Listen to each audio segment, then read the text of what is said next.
Assalamualaikum warahmatullahi wabarakatuh. Salam sejahtera untuk kita semua. Saya Karomatul Aulia sebagai MC dari kelompok 4, kelas akuntansi manajerial AM2A Malam.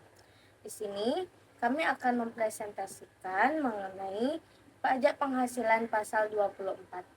Sebelum kami bahas materinya, izinkan saya memperkenalkan anggota kelompok kami. Yang pertama ada Sheila Olivia, Karomatul Aulia, Atia Nisa Izasdiana, Yesi Triana Effendi, Rahel Christine, dan Muhammad Zulfandi Tampu Bolon. Adapun topik yang akan kami bahas pada materi kali ini adalah pajak penghasilan pasal 24, kredit pajak luar negeri. Oke, selanjutnya dasar hukum mengenai PPh 24 akan dijelaskan oleh Sheila Olivia. Kepada Sheila Olivia dipersilahkan. Dasar Hukum PPh Pasal 24. Yang pertama, ada Undang-Undang Nomor 7 Tahun 1983 tentang pajak penghasilan diubah terakhir kali dengan Undang-Undang HPP. Yang kedua, ada Peraturan Menteri Keuangan atau PMK Nomor 192 PMK 03 Tahun 2018. Yang ketiga, ada Keputusan Menteri Keuangan Nomor 164 KMK 03 Tahun 2002 tentang kredit pajak luar negeri. Yang keempat, ada Peraturan Dirjen Pajak Nomor per 20 PJ 2019. Nah, apa sih PPh Pasal 24 itu? PPh Pasal 24 adalah kredit pajak yang dapat dimanfaatkan oleh wajib pajak dalam negeri atas penghasilan luar negeri yang dikenai pajak di negara sumber dan juga dikenai pajak di Indonesia. Selanjutnya, syarat permohonan kredit pajak. Ada 4 syarat.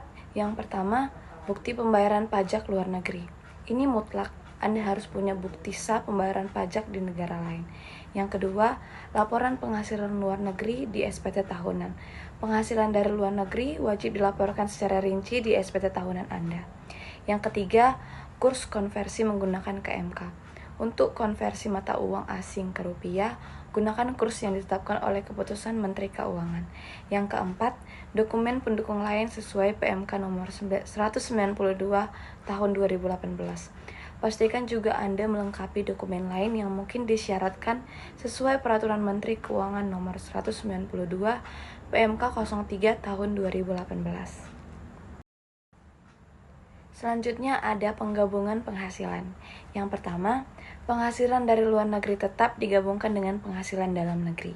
Ini berarti semua penghasilan Anda, baik dari dalam maupun dari luar negeri, akan dihitung bersama untuk perpajakan di Indonesia. Yang kedua, untuk kredit pajak. Maksimal yang bisa diklaim adalah sebesar PPh terutang atas penghasilan luar negeri tersebut. Ini mekanisme untuk menghindari pajak berganda, namun ada batasnya.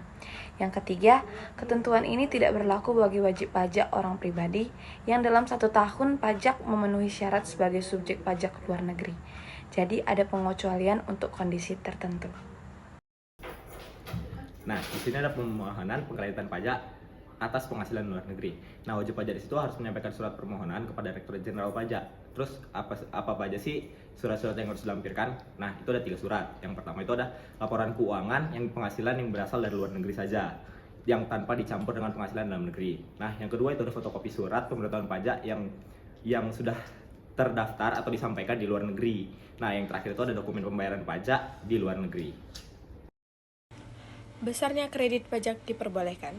Pajak atas penghasilan yang terutang atau dibayar di luar negeri yang dapat dikreditkan terhadap total PPh terutang di Indonesia, hanya pajak yang langsung dikenakan atas penghasilan yang diterima atau diperoleh wajib pajak luar negeri tersebut. Besarnya kredit pajak yang diperbolehkan adalah setinggi-tingginya dengan jumlah yang dibayar atau terutang di luar negeri, tetapi tidak boleh melebihi jumlah yang dihitung. Menurut perbandingan antara penghasilan dari luar negeri terhadap penghasilan kena pajak PKP atau setinggi-tingginya sama dengan pajak yang terutang atas PKP lebih dari kecil atau lebih kecil dari penghasilan luar negeri. Berikut contoh soal dan cara perhitungan pajaknya. Untuk tahun pajak 2022, PT ABC Indonesia memiliki penghasilan neto hanya dari Indonesia senilai 30 miliar. Dengan demikian, PPh terutang atas penghasilan PT ABC Indonesia untuk tahun pajak 2022 adalah 22% dikali 30 miliar, yaitu 6 miliar 600 juta rupiah. Sementara itu, selama tahun 2022, PT ABC Indonesia telah merekap pemotongan PPh yang dilakukan oleh lawan transaksinya di Indonesia dan PPh yang telah disetor pada saat impor. Sebagai berikut.